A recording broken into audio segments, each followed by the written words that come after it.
Le thème d'aujourd'hui est basé sur le bonheur et nous allons subdiviser en 3 parties: le bonheur inconscient, le bonheur conscient obscur, le bonheur conscient brillant. Et donc nous allons essayer de développer ça ensemble. Donc je vous demande de suivre cette vidéo jusqu'à la fin pour comprendre ces points. Le premier point, nous allons parler de bonheur inconscient. Le bonheur inconscient, quand je parle de bonheur inconscient ici, je fais allusion aux enfants. Les enfants, eux, ils ne se torturent pas pour trouver à manger. Tout ce qu'ils ont besoin, leurs parents les donnent. Même s'ils n'ont pas faim, ils demandent à manger, on les donne. Et là, ils sont dans le bonheur inconscient, mais ils pensent que ce bonheur-là va être continuel et jusqu'au point où eux, ils oublient même que c'est le travail qui donne à manger. Donc, ils demandent toutes choses à leurs parents.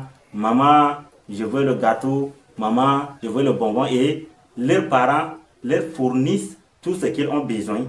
Alors que ce bonheur dont ils sont en train de vivre là, c'est un bonheur inconscient. Mais c'est parce qu'ils sont des enfants et eux, ils ne comprennent pas comment on doit faire pour être dans le bonheur conscient. Donc c'est pour cela qu'eux, ils demandent tout à leurs parents et ils pensent que ce bonheur est normal. Alors que c'est tout à fait anormal. Donc, ces points-là, je ne vous demande pas d'être focalisé sur ça. Mais je vous demande maintenant de chercher autre bonheur que ça va vous aider. Le deuxième point, on va parler de bonheur conscient obscur. Le bonheur conscient obscur, si je voudrais parler des grandes personnes qui ont la mentalité des enfants, qui pensent comme les enfants. Les gens, les grands hommes qui se marient légalement, mais ils sont sur la charge de leurs parents. Ils ne veulent pas fournir des efforts. Ils ne veulent pas se battre eux-mêmes pour nourrir leur famille. Et ils pensent seulement sur leurs parents.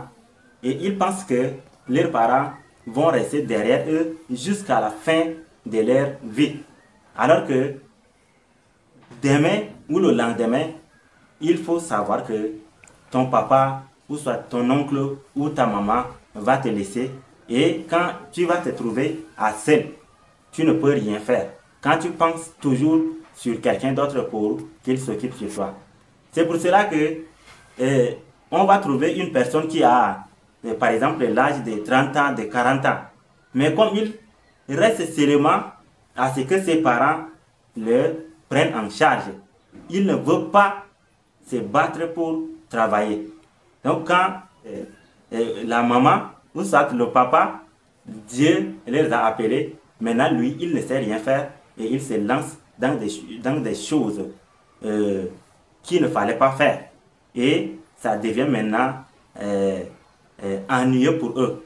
Mais ils ne savent pas, ils continuent toujours à être dans le bonheur conscient, obscur là, toujours pour demander, pour aller, même ils trouvent un jeune comme eux, ils ne pensent pas lui demander qu'est-ce que tu as fait pour avoir de l'argent, mais ils lui demandent, mon frère, est-ce que je peux avoir un 50 francs pour prendre le cigarette? Donc c'est ça seulement les répétitions chaque jour, chaque matin et chaque soir. Quand ils se lèvent, ils prient seulement que les autres leur donnent de l'argent. Mais ils ne pensent pas que ce que les gens font pour avoir de l'argent là, eux aussi, ils torturent leur corps, ils cherchent partout. Ils n'ont pas d'argent en poche, ils n'ont pas planté argent, mais c'est à la recherche de l'argent qu'ils ont trouvé. Donc, le bonheur conscient obscur concerne toute personne, tous les gens qui pensent normalement, qui connaissent leur vie, qui connaissent comment faire pour trouver de l'argent, pour nourrir la famille. Quand nous sommes déjà grands, normalement, nous devrons occuper sur nos parents. Mais nous sommes déjà grands et nous cherchons encore à ce que c'est les parents qui s'occupent de nous. Ça, c'est pas une bonne chose à faire. Donc, je vous conseille maintenant de sortir dans le bonheur conscient obscur, parce que c'est quelque chose que vous savez très bien que ce n'est pas ça que nous devrions faire. Mais vous continuez toujours à faire, donc c'est pas bon. Je vous demande aujourd'hui de sortir dans ce bonheur-là. Troisième point, on va parler sur le bonheur conscient brillant. Maintenant, quand je parle de bonheur conscient brillant, nous connaissons déjà les gens qui prennent leurs décisions pour vivre dans un bonheur agréable, selon leurs pensées, selon leur analyse de vie. Et ils ne s'accrochent pas sur les autres. Parce que quand tu t'accroches sur une autre personne aujourd'hui, mais si demain il n'est pas à côté de toi, qu'est-ce que tu vas faire? C'est là que les autres comprennent normalement ce qui c'est que s'accrocher à une autre personne pour vivre. Là, ils pensent que ce n'est pas une bonne chose et ils prennent la décision maintenant de vivre leur vie, de faire ce qui les concerne, ce qui les appartient pour être dans le bonheur conscient et brillant. Donc, toute personne qui prenne la décision de changer